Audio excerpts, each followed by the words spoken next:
அன்புமிக்க நண்பர்களே, சகோதர சகோதரிகளே, உங்கள் அனைவருக்கும் மயிலாப்பூர் ஃபைன் ஆர்ட்ஸ் கிளப் சார்பாக, நகைச்சுவையாளர்கள் மன்றம் சார்பாக உங்களை எல்லாம் மகிழ்ச்சி அடைய செய்கிறேன், வரவேற்கிறேன். நன்றியும் வணக்கமும்.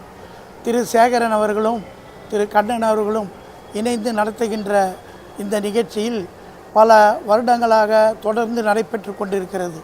மாதம் மயிலாப்பூர் ஃபைன் ஆர்ட்ஸ் கிளப்பிலையும் ஒரு தடவை சாந்தோம் சர்ச் பக்கத்தில் இருக்கிற பென்சி ஸ்கூலிலும் நடைபெறும் நிகழ்ச்சிகள் மக்களை பலவாறாக கவர்ந்திருக்கிறது.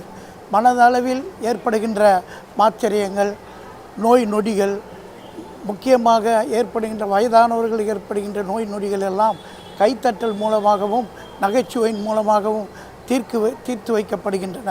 ஆகவே இதை அனைவரும் ஆதரித்து அனைவரும் வந்து ஆசீர்வதிக்குமாறு கேட்டுக்கொண்டு விடைபெறுகிறேன். நன்றி, வணக்கம். And this is the first time I am coming to this humor club to attend this, and in this I heard and listened that this is so enjoyable program to happiness. நான் வந்து humour கிளப்பில் join பண்ணி 6 months தான் ஆகுது. அதுக்கு முன்னாடி நிறைய கேள்விப்பட்டிருக்கேன், இந்த ப்ரோக்ராம் பற்றி நிறைய வீடியோஸ்லாம் பார்த்துருக்கேன். ரொம்ப இன்ட்ரெஸ்டிங்காக இருக்கும், எல்லா ப்ரோக்ராமுமே ரொம்ப நல்லாயிருக்கும். ஸோ அதனால் என்னுடைய ஃப்ரெண்ட்ஸு எல்லாருக்கும் ரெக்கமெண்ட் பண்ணி அவங்களும் வர ஆரம்பிச்சிருக்காங்க. அது ரொம்ப ரொம்ப பிடிச்ச ப்ரோக்ராம் அது. நான் humour club member and humour கிளப்போட ப்ரோக்ராம் எல்லாத்துக்கும் விடாமல் வந்துட்டு இருப்பேன். And they're doing excellent job. இன்றைக்கி வந்து இது விகட கச்சேரி, விஜய் டிவி பிரபலமான ரெகுலராக வேறு ஏதாவது ப்ரோக்ராம் போட்டுகிட்டே இருப்பாங்க. ஸோ இன்றைக்கி வந்து பழைய பாடல்கள் உள்ளே ஓடிட்டுருக்கு. Second Sunday of every month அவள் வந்து அவளோட ப்ரோக்ராமிங்கை மயிலாப்பூர் ஃபைன் ஆர்ட்ஸ் கிளப் பக்காவாக பண்ணிவிடுவாங்க. ஸோ என்னுடைய நல்வாழ்த்துக்கள். I am coming here since the beginning of the club. I have been given best couple award some times ago. This is a gift for me. The humor club is functioning very well. They are dedicating well service and sacrificing to the members. All are enjoying the humor club. So many prizes I have been won. God bless them all. Also wish you best of luck. Thank you. God bless you. உங்கள் அனைவரையும் humour club international Thiruvallikeni கிளை மிகுந்த அன்போடு வரவேற்கிறது. நம்முடைய இன்றைய நிகழ்ச்சி ஒரு அரை மணி நேரம் ஓப்பன் செஷன் நடக்கும். 4:30க்கு வந்து 4:30 and 4:45க்கு Vijay TV fame Jayachandran is not new to us, ஏற்கனவே வந்திருக்கார். அவர் வந்து இன்றைக்கி கொஞ்சம் புது மாதிரியாக உங்களை கலக்க போகிறார். அவுட் அண்ட் அவுட் என்டர்டெயின்மெண்ட் தான், நல்லா வாய் விட்டு சிரிக்கலாம். மீண்டும் உங்கள் அனைவரையும் வருக என்று வரவேற்று நம்முடைய நிகழ்ச்சி ஹரிதா அவர்களுடைய இறை வணக்கத்தோடு தொடங்குகிறது. அனைவரும் அமர்ந்த வண்ணமே இறை வணக்கத்தை ரசிக்கலாம். Over to Haritha. சந்திரசேகரேந்திர சரஸ்வதி திருப்பாதம் சந்ததம் பணிந்தார்க்கு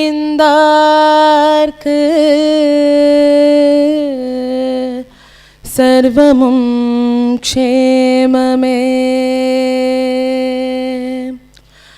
இந்திராதி தேவர் வந்த எழிற்கவரி வீசி நிற்க நந்தியம் பெருமானும் நல்லாசி தந்தருள வந்திடும் கைலாசம் வரம் தரும் அரன் விலாசமே.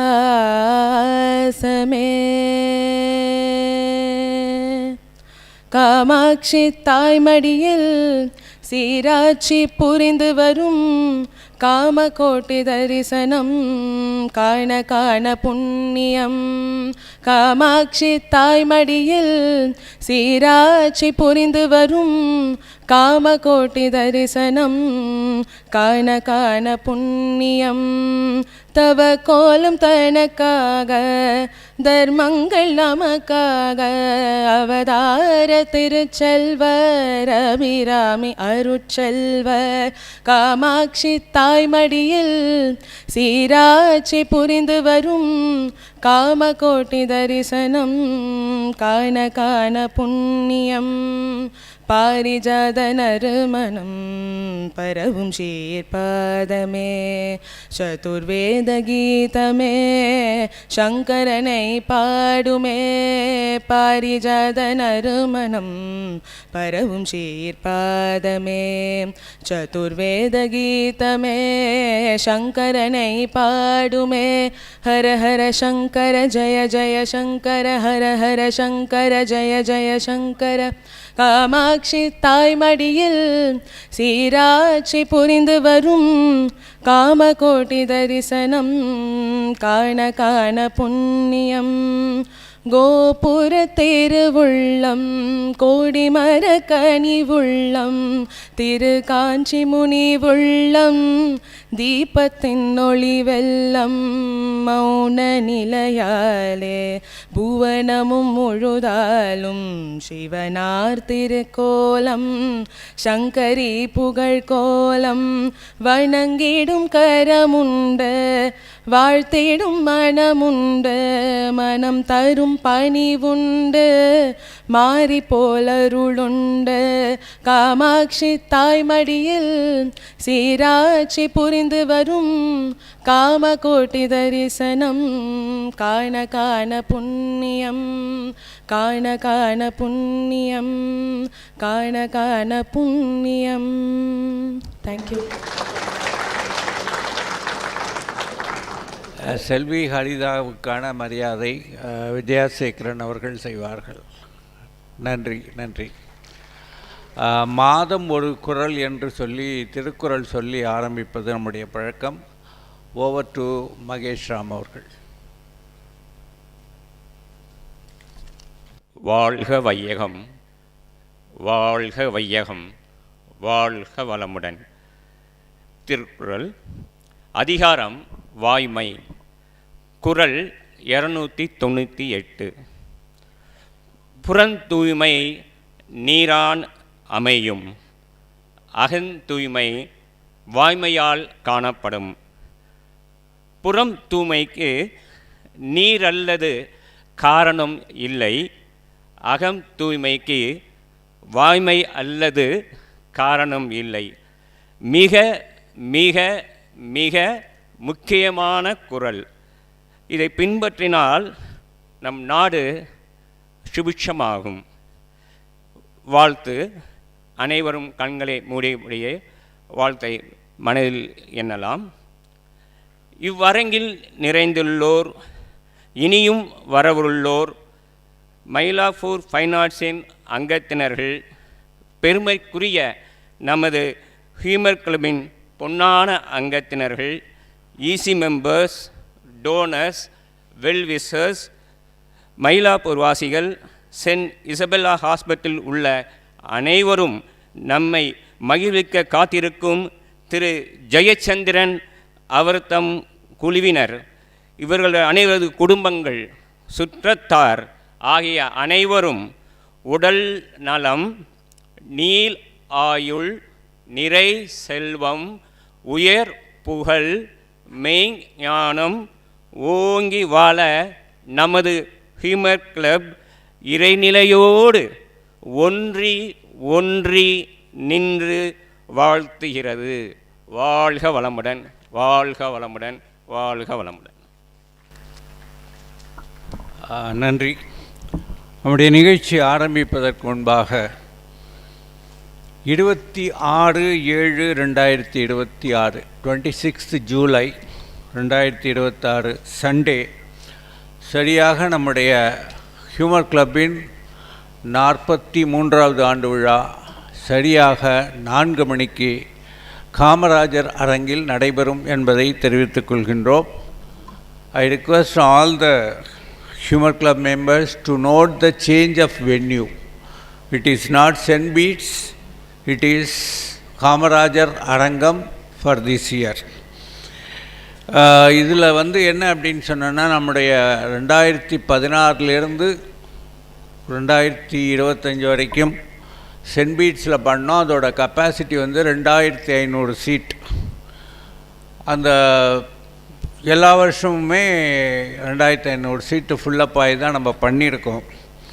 இந்த வருஷம் ஏதோ ஒரு மெயின்டெனன்ஸ் காஸ்ட்டுக்காக இந்த வருஷம் அது அவைலபிளாக இல்லைங்கிற காரணத்தினால இம்மீடியட் ஹால் வந்து நமக்கு கிடைக்கல. ஏன்னா கலைஞர் அரங்கம்னு ஒன்று ஓப்பன் பண்ணியிருக்காங்க, அது இன்னும் நடைமுறைக்கு வரல. ஏன்னா அதுக்குள்ளே கவர்மெண்ட் மாறி போச்சு, இன்னும் பிடபிள்யூடியிலேருந்து பர்மிஷன்லாம் வரல போல இருக்குது. அதே மாதிரி யூனிவர்சிட்டி ஆடிட்டோரியமும் பார்த்தோம், கிடைக்கல.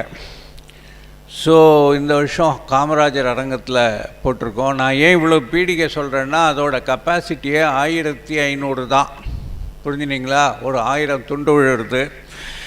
அதனால் வெளியில் வந்து எல்இடி போட்டு எகெயின் ஒரு 500 சீட்ஸ் போட்டு அதுக்கு உண்டான ஏற்பாடுகள்லாம் பண்ணியிருக்கோம். ஃபஸ்ட் கம் ஃபஸ்ட் சர்வ்டு தான். 3 மணிக்கு தொடங்கும், சரியாக 3 மணிக்கு ஆரம்பிச்சிடுவோம். First come first served. அந்த முடிஞ்சு போயிடுச்சு அப்படின்னு சொன்னோன்னா, ஹாலோட கெப்பாசிட்டி முடிஞ்சு போச்சு அப்படின்னா நீங்கள் வந்து அதில் தான் வந்து வெளியில் தான் நீங்கள் பார்க்குற மாதிரி இருக்கும் எல்இடியில். அதனால் the entire humour club committee members requesting you to kindly adjust with us. ஏன்னா இந்த வருஷம் வேறு வழி இல்லாமல் நாங்கள் பண்ணுறோம். ஒருவேளை நமக்கு நெக்ஸ்ட் இயர்லேருந்து சென்ட் பீட்ஸ் கிடச்சின்னா அதே மாதிரி அரங்கத்தில் செய்வோம் என்பதை சொல்லி, அப்புறம் வந்து இந்த வருஷம் நோ எக்ஸ்ட்ரா டிக்கெட்லாம் கிடையாது. ஏன்னா இருக்கிற டிக்கெட்டே கொடுக்க முடியல. அதனால் admission only for members, non members is not allowed and no extra tickets. And இது கொஞ்சம் கஷ்டமாக இருக்கும் இந்த லைன் வந்து, not to encourage outside peoples to enter into the hall. அப்படின்னா அவங்க என்ன பண்ணுறாங்க, கொஞ்சம் இன்ஃப்ளூயன்ஸ் பண்ணுறாங்க மெம்பர்ஸை வந்து. அந்த சமயத்தில் உங்கள்கிட்ட ஏதாவது எக்ஸ்ட்ரா டிக்கெட் இருந்தால் கொடுங்கங்கிறாங்க. அதை கொஞ்சம் அவாய்ட் பண்ணிவிடுங்க. ஆல்மோஸ்ட் ஃபிக்ஸ் எல்லாம் பேச்சாளர்கள் எல்லாம் ஃபிக்ஸ் பண்ணிட்டோம். இந்த வருஷம் அவுட் அண்ட் அவுட் ஹியூமராக தான் இருக்கும், இன்பிட்வீன் எதுவும் இருக்காது. லாஸ்ட் இயர் பண்ண மாதிரி பியூட்டிஃபுல்லாக அரேஞ்ச் பண்ணியிருக்கோம். கொஞ்சம் சஸ்பென்ஸாக வச்சுருப்போம். உங்களுக்கு பிடிச்ச ஸ்பீக்கர்ஸ் தான் வரப்போகிறாங்க. அண்டு இன்விடேஷன் வந்து அடுத்த மாதம் நம்மளுடைய மந்த்லி மீட்டிங் 12th ஜூலை வருது. ஆனுவல் டேக்கு முதல் சண்டே வரும். இந்த வருஷம் ஒரு சண்டே தள்ளி போகுது. 27 மீட்டிங். நம்ம இங்கே 12th சண்டே மீட் பண்ணுறோம். ஒரு பட்டிமன்றத்தோடு மீட் பண்ணுறோம் கலகலன்னு. அப்போ டிக்கெட் அவைலபிளாக இருக்கும். ஃபஸ்ட்டு சேல் வில் பி வந்து ஆன் 12th ஜூலை. இதே இடத்துல கிடைக்கும். கார்த்தால 10 மணிலேருந்து ஹாலில் டிக்கெட் கிடைக்கும். 4 மணிக்கு தான் பட்டிமன்றம். அதனால் நீங்கள் இங்கே டிக்கெட் வாங்கிக்கலாம், இன்விடேஷன். அப்புறம் 13ஆம் தேதியிலேருந்து 25ஆம் தேதி வரைக்கும் அவர் ஆஃபீஸ் ராயப்பேட்டையில் நம்மளுடைய ஆஃபீஸ் இருக்குது. அங்கே நேரடியாக வந்து தான் வந்து நீங்கள் டிக்கெட் வாங்கிக்கணும். 25 தேதி வரைக்கும் அங்கே வாங்கிக்கணும். 26ஆம் தேதி again the invitation will be available to our members at Kamarajar Arangam right from 10 o'clock. ஓகேயா? இந்த ப்ரோஷருக்கு நீங்கள் எழுத வேண்டிய கடிதங்களை எல்லாம் தமிழ்லேயோ அல்ல இங்கிலீஷ்லேயோ எழுதி போஸ்ட்டில் நம்மளுடைய அட்ரஸுக்கு அனுப்பணும். நம்மளோட இன்விடேஷனில் எல்லாத்துலேயும் உங்களுடைய போஸ்டல் அட்ரஸ் இருக்குது. இல்லாட்டி வாட்ஸ்அப்பில் அனுப்புங்க. அனுப்பும்போது உங்களுடைய ஃபோட்டோகிராஃபோடு அனுப்புங்க. ஸ்பவுஸ் இருந்தால் ஸ்பவுஸ் கூட சேர்த்து அனுப்புங்க. முதல் 2 அல்லது 2.5 ரூபா வந்து விஐபிக்காக கொடுத்துருக்கோம். அதனால் விஐபி என்ட்ரன்ஸில் வந்து தயவு செஞ்சு நீங்கள் கொஞ்சம் ஏதாவது கன்ஃபியூஸ் பண்ணாதீங்க. இந்த வருஷம் ரொம்ப உங்களை ரிக்வெஸ்ட் பண்ணிட்டு தான் அதை பண்ணுறோம். ஏன்னா எங்களுக்கு எப்படி கண்ட்ரோல் பண்ண போகிறோன்னு தெரியல. சென்ட் பீட்ஸே எங்களால் கண்ட்ரோல் பண்ண முடியாது. இதில் கொஞ்சம் வி நீட் யுவர் சப்போர்ட் என்று சொல்லி நம்முடைய இன்றைய நிகழ்ச்சி ராமலக்ஷ்மியோட விமன்ஸ் ஃபஸ்ட்டுமா லேடிஸ் ஃபஸ்ட்டுமாங்க ராமலக்ஷ்மியோட ஜோக்ஸோடு ஆரம்பிக்கிறது. ராமலக்ஷ்மி வந்து சீக்கிரமாக பேசிட்டு போகணும், புரிஞ்சுனீங்களா? உங்கள் ஆத்துக்காரர்கிட்ட நீங்கள் எவ்வளோ ஷார்ட் அண்ட் ஸ்வீட்டாக பேசுவீங்களோ அதே மாதிரி பேசணும். இன்னொன்று, இந்த கிளப்பை பொறுத்த வரைக்கும் ராமலக்ஷ்மியோட வரைக்கும் சொல்கிறேன், இது வந்து ஒரு ஃபேமிலி மாதிரி சார். ரைட் ஃப்ரம் ஹரிதாலேருந்து மெம்பர்ஸ்லேருந்து ஒரு ஃபேமிலி மாதிரி இருக்கும். எல்லா நிகழ்ச்சியும் நாங்கள் ஆரம்பிக்கிறதுக்கு முன்னாடி எங்களுடைய சேர்மன்ட்டை ரிப்போர்ட் பண்ணி தான் ஆரம்பிப்போம். அவர் வந்து உடம்பு சரியில்லாமல் ஒரு 2-3 வருஷமாக வரல. ஈச் அண்ட் எவ்ரி மூமெண்ட் அவர்கிட்ட சொல்லிட்டேன். ஏன்னா ஒரு குருகுலம் மாதிரி. இப்போ நம்ம வீட்டில் தாத்தா பாட்டி எல்லாம் இருந்தால் அவள்கிட்ட ஆசீர்வாதம் வாங்கிட்டு பண்ணுவோம்ல, அதே மாதிரி அப்படி தான் பண்ணுவோம். ஹைலி டிரான்ஸ்பரன்சி உள்ள கிளப்பு. அக்கௌண்ட்ஸ்லேருந்து எல்லாமே டிரான்ஸ்பரன்சி உள்ள கிளப்பு. கமிட்டி மெம்பர்ஸ்லையும் அதே மாதிரி ஒரு டிரான்ஸ்பரன்சி எதிர்பார்க்கலாம். இன்றைக்கி நீங்கள் வந்து பார்த்துருப்பீங்க, துரைசாமி அண்டு மிஸ்ஸஸ் துரைசாமி வருவாங்க எல்லா மீட்டிங்க்கும். நீங்கள் நல்லா அவரை கைத்தட்டி என்கரேஜ் பண்ணலாம். Is 94. Is the retired chief secretary to government of Andhra Pradesh. NT Ramarao இருந்தபோது அவர் தான் அவர் சீஃப் செக்ரட்டரியாக இருந்தவர். Is the only one IAS available in our club. இந்த வயசுலையும் வந்து எல்லா நிகழ்ச்சிகளையும் அட்டன் பண்ணிட்டு போவார். அவர்களுக்கு எங்களுடைய பணிவான நமஸ்காரங்களை தெரிவித்து கொண்டு, அது வளரணும் சார். சீனியர் சிட்டிசன்ஸோட பேரடைஸாக இதை மாற்றணும்னு நாங்கள் ஆசைப்படுறோம். ஆனால் அங்கே வரவங்களும் அப்படி தான் வராங்க. 18 வயசுலேருந்து 25 வயசுக்குள்ள பையனையோ பொண்ணோ இங்கே காத்துருங்க. 1 லட்ச ரூபா இப்போ பணம் கொடுக்குறேன் உங்களுக்கு. வரவே மாட்டாங்க. இது ஏதோ ஒரு தீண்டத்தகாத அமைப்புன்னு வரவே மாட்டாங்க. அவங்களுக்கு வந்து ஹோட்டல்ஸ், அப்புறம் மால்ஸ், டெக்ஸ்டைல் ஷாப்பு, ஃபுட்டி, அவ்வளோதான். அவங்க என்ன நல்ல நிகழ்ச்சி கொடுத்தா கூட இங்கே வரமாட்டாங்க. மீண்டும் உங்கள் அனைவரையும் வரவேற்று ராமலக்ஷ்மி அவர்கள் நகைச்சுவை சொல்ல வருகிறார்கள். Short and sweet. அனைவருக்கும் மாலை வணக்கம். என்ன மாதிரி ஒரு அம்மா ஜோக் சொல்கிறேங்கிற பேரில் மேடையில் வந்து பேசிகிட்டு இருந்தாங்க. அப்போது உட்காந்துருந்த ஒரு லேடி எழுந்து, அம்மா நீங்கள் வந்து ஸ்டேஜில் பேசுகிறத விட டிவியில் பேசினா ரொம்ப நல்லாயிருக்கும் அப்படின்னாங்க. அப்படியா, ஏன் அப்படி சொல்கிறீங்க அப்படின்னு கேட்டாங்க. இல்லை, டிவினா எழுந்து உடனே போய் சுவிட்சை ஆஃப் பண்ணிடலாம்ல, அதனால் அப்படின்னாங்க. அப்புறம் ஒரு வாத்தியார் கேட்டார் பையன்ட்ட, டேய் அமெரிக்காவை கண்டுபிடிச்சது யார் சொல்லுடா அப்படின்னாரு. சார் முதல்ல தொலைச்சது யாருன்னு சொல்லுங்கள், அப்புறம் கண்டுபிடிச்சது யாருன்னு நான் சொல்கிறேன் அப்படின்னாரு. அப்புறம் புது வீட்டுக்கு ஒரு ஹஸ்பண்ட் ஒய்ஃப் புதுசாக குடி வந்திருக்காங்க ஒரு வீட்டுக்கு. அப்போ வீட்டுக்காரர் சொல்கிறாரு, முதல் தேதியான உடனே நீங்கள் முதல் தேதியான உடனே சம்பளத்தை வாடகையை கொடுத்துடணும், முதல் மாதம் வாடகையை கொடுத்துடணும் அப்படின்னாரு. இவன் 2 மாதம் ஆகியும் வாடகை தரல. உடனே கோபத்தோடு வந்து, என்னப்பா உனக்கு நான் சொன்னேன்னே நீ ஏன் வாடகை தரல? என் மனைவி இன்னும் முழுகாமல் இருக்கா சார், இன்னும் முழுகாமல் இல்லை, அதனால் மாதமாக ஆகலை, அதனால் நான் வாடகையை கொடுக்கல அப்படின்னா. அப்புறம் பஸ் ஸ்டாண்டில் ஒரு LKG குழந்தையோட ஒரு அப்பா நின்றுட்டுருக்காரு. ஒரு பெரியவர் வந்து, பாப்பா உன்னோட பேர் என்ன, வாட் இஸ் யுவர் நேம் அப்படின்னாரு. அந்த குழந்தை உடனே பொன்னி அங்கிள் அப்படின்னுது. உடனே ஸ்வீட் நேம் அப்படின்னாரு அவர். உடனே அந்த குழந்தை வந்து, இல்லை அங்கிள் ரைஸ் நேம் அப்படின்னுது. அதுக்கப்புறம் ராமன் கடன் வாங்கினான், அது எந்த காலம்னு வாத்தியார் கேட்டார். அது ராமனோட போராத காலம் சார் அப்படின்னா. அப்புறம் ஒரு மாணவன் ஆசிரியர்கிட்ட கேட்டார், திப்பு சுல்தான் எந்த போரில் இறந்தார் அப்படின்னு. அவரோட கடைசி போரில் இறந்தார் சார் அப்படின்னார். இரும்பு மனிதன் யார் அப்படின்னு வாத்தியார் கேட்டார். அது ஒரு பையன், எங்கள் அப்பா தான் சார் அப்படின்னா. எதுக்கு உங்கள் அப்பாங்கிற, என்னடா உளர்ற அப்படின்னு. இல்லை எங்கள் அம்மா அடிக்கிற அத்தனை அடியும் பொறுத்துண்டு நல்ல கம்பீரமாக நிமிர்ந்துருக்கிறார் இல்லையா, அதனால் எங்கள் அப்பா தான் இரும்பு மனிதன் அப்படின்னார். இவ்வளோதான் சார். கணபதி நாராயணன் ரெடியாக இருக்கீங்களா? அதை தொடர்ந்து சங்கர சுப்பிரமணியன் ரெடியாக இருங்க, துரை அவர்கள் ரெடியாக இருங்க. ஓகேயா? கணபதி நாராயணன். எல்லாருக்கும் வணக்கம். ஷேவ் பண்ணல, நான் போன மாதம் பணம் ஷேவ் பண்ண முடியல, அதனால் சரி இதையும் ஷேவ் பண்ண வேணான்னு விட்டேன். இப்போ நான் படிக்க போகிறது 2-3 லவ் லெட்டர்ஸ், காமெடியான லவ் லெட்டர்ஸு. இதை வந்து நான் படித்து யார் எழுதியிருப்பாங்கிறது ப்ரொஃபஷனல் யாரும் தெரியும் உங்களுக்கு, என்னை கண்டுபிடிக்கணும். அதாவது ஒரு சின்ன குவிஸ். என் பள்ளியறையில் வந்து எனக்கே பாடம் நடத்த போகும் என் அருமை காதலி வள்ளி, என்மேல் உனக்கு என்ன கோபம் நான் அறியேன். அந்த ஒரு நாள் உன்னை சந்திக்க வேண்டி நான் அனுப்பிய I want to meet you என்ற செய்திக்கு I too want to meet you என்று பதில் அனுப்பிச்சிருந்தேன். ஆனால் அதை பார்த்து நான் ரொம்ப கோபம் ஆகிட்டேன். ஏன்னா எனக்கு வந்து வெஜிடேரியன் தான், எனக்கு சைவம். நீ ME 18 அடிச்சிருந்த, அதனால் எனக்கு ரொம்ப கோவம் வந்து உடனே உனக்கு ஃபோன் பண்ணி 50 தரம் இம்போசிஷன் ஏன்னு வர சொன்னவொடனே மீட்னு நீ வந்து அது கூட கோச்சுண்ட. அதே மாதிரி வந்த உடனே வவல்ஸை பற்றி சொல்லு அப்படின்னு. இங்கே கோயில் தானே, எல்லா இடத்தையும் தொங்குவேன், தலைகீழாக தான் வவல்ஸ்னேன். அப்போ இன்னும் கோவம் வந்துடுது, உன்னை மண்டி போட சொல்லிட்டேன். ஆனால் என் மேலே கோபமாக இருக்கும் எனக்கு தெரியும். ஆனால் என்ன பண்ண முடியும், வெரி சாரி. ஆனால் உன் பதிலுக்காக நான் எக்ஸாம் எழுதிக்காதுக்கு ஸ்டூடெண்ட் மாதிரி காத்துட்டுருக்கேன். நான் பாஸா ஃபெயிலா ரிசல்ட்டை நீக்கிறோமோ சொல்லிவிடு. உன் அன்பன் அறிவழகன். இது யாரை எழுதியிருப்பா கெஸ் பண்ணுங்க. School teacher, correct. அடுத்தது, அன்பான என் காதலி தீபா. என் லவ் அப்ளிகேஷன் என்னாச்சு, சட்டுன்னு நோ சொல்லிடாத.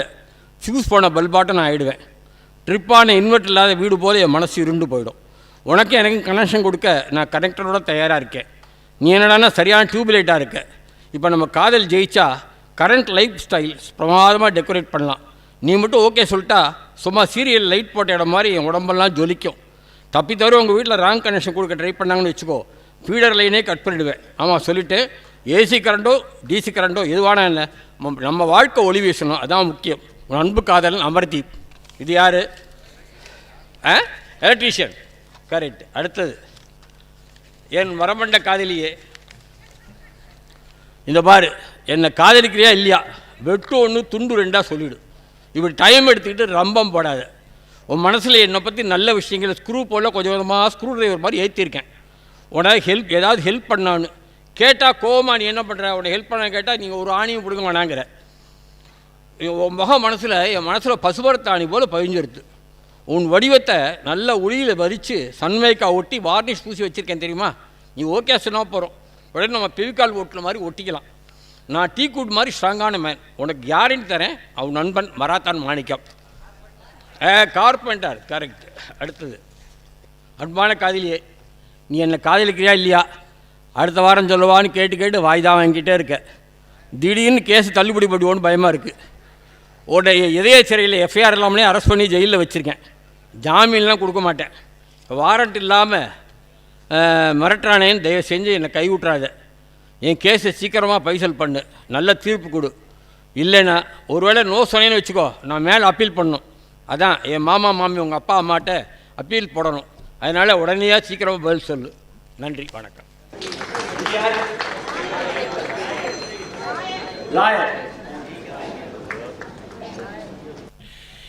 இனிமே வரக்கூடியவர்களாவது ஜோக் சொல்வார்கள் என்ற நம்பிக்கையோடு ஏதாவது பண்ண வேணுமே. மடிப்பாக்கத்துலேருந்து பிரபாகர் அப்படிங்கிறவர் வந்திருக்கார். கொஞ்சம் முடிஞ்சால் எழுந்துக்கலாம் சார். பிரபாகர். Okay thank you. உக்காந்துருங்க. ஏன் அப்படின்னா அவர் பார்வையற்றவர், புரிஞ்சுங்க.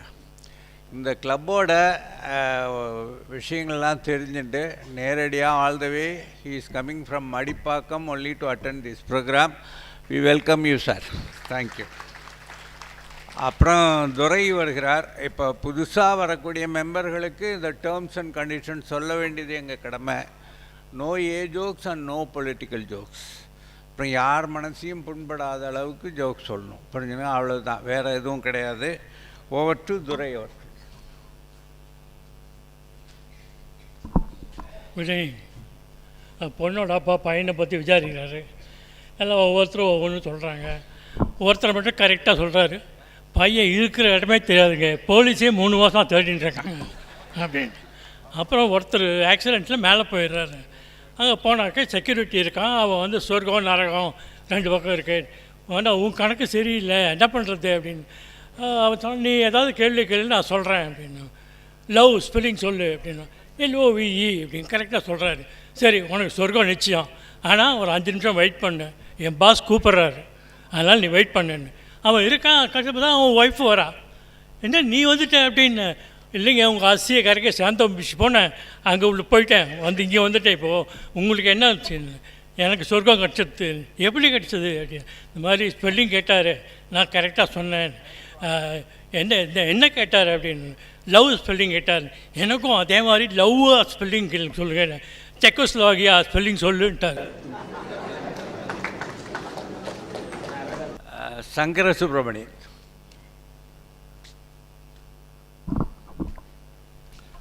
Good evening everybody. 3 லேடிஸ் வந்து அவங்க லைஃப் முடிஞ்ச உடனே மேல் லோகத்துக்கு போகிறாங்க.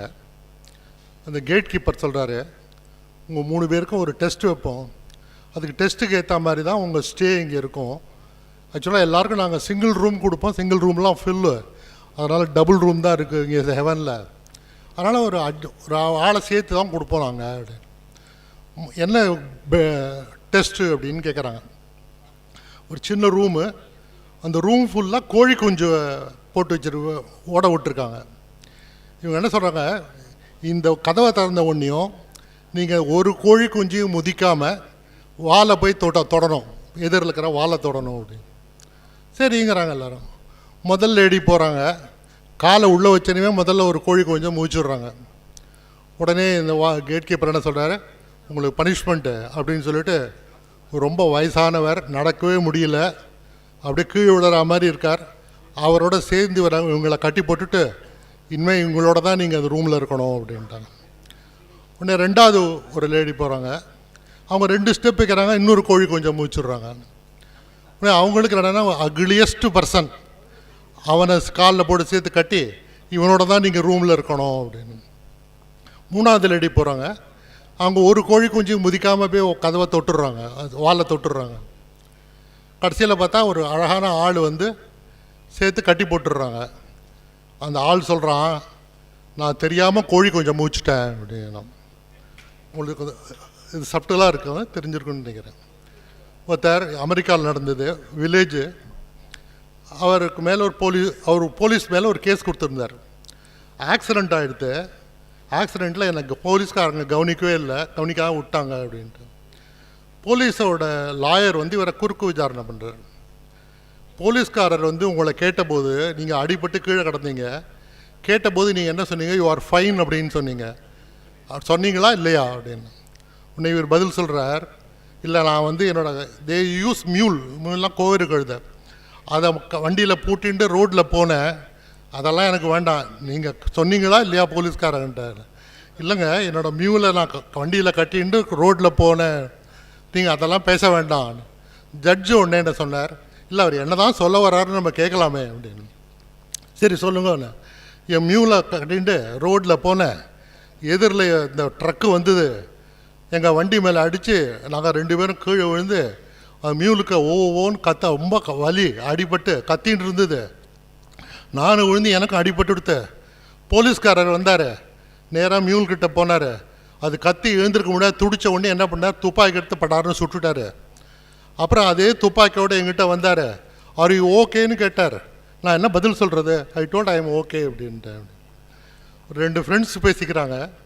ஒரு ஃப்ரெண்டு கேட்குறாரு, ஒரு பொண்ணை லவ் பண்ணியே என்னாச்சு அப்படின்னு. இல்லை நான் கல்யாணம் பண்ணிக்க மாட்டேன்ட்டா அப்படின்னு.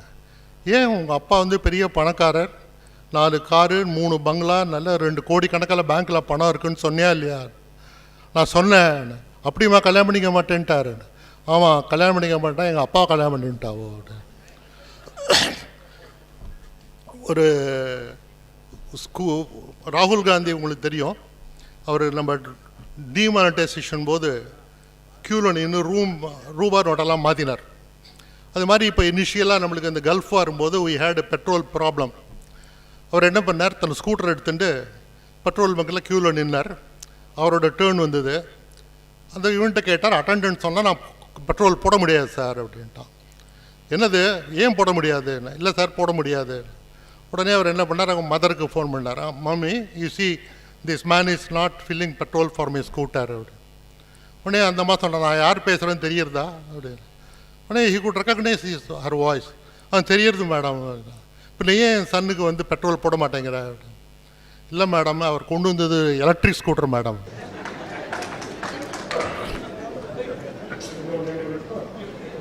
ஒன் மோர் பர்சன், சுதேஷ் வாங்க. அதுக்கப்புறம் ஒரு 10 minutes clipping from Bharathi Raja அதில் வரும். ஏன்னா அவர் ஒரு ட்ரிபியூட் பண்ண வேண்டிய ஒரு டைரக்டர். நான் தமிழ் பட வரலாற்றில் நான் பார்த்த வரைக்கும், நான் பேச்சுலராக இருக்கும்போது பேரகன் தேட்டரை வந்து ரீமாடல் பண்ணி புதிய பறவை வந்தது. அங்கெல்லாம் சிவாஜி ரசிகன். அது ஆஃபீஸ் விட்டு அப்படியே போயிட்டோம். போய் பார்த்துட்டு அப்படியே நடந்து எல்லோரும் வரும்போது அப்போ தான் 16 வயதிலே ரிலீஸ் ஆகிருக்கு மிட்லண்ட் தேட்டரில். கூட்டமும் இல்லை, ஒன்றும் இல்லை. சரி, ஏதோ புதுப்பட டைரக்டர்ன்ற உள்ளே போகலான்ட்டு போனோம்.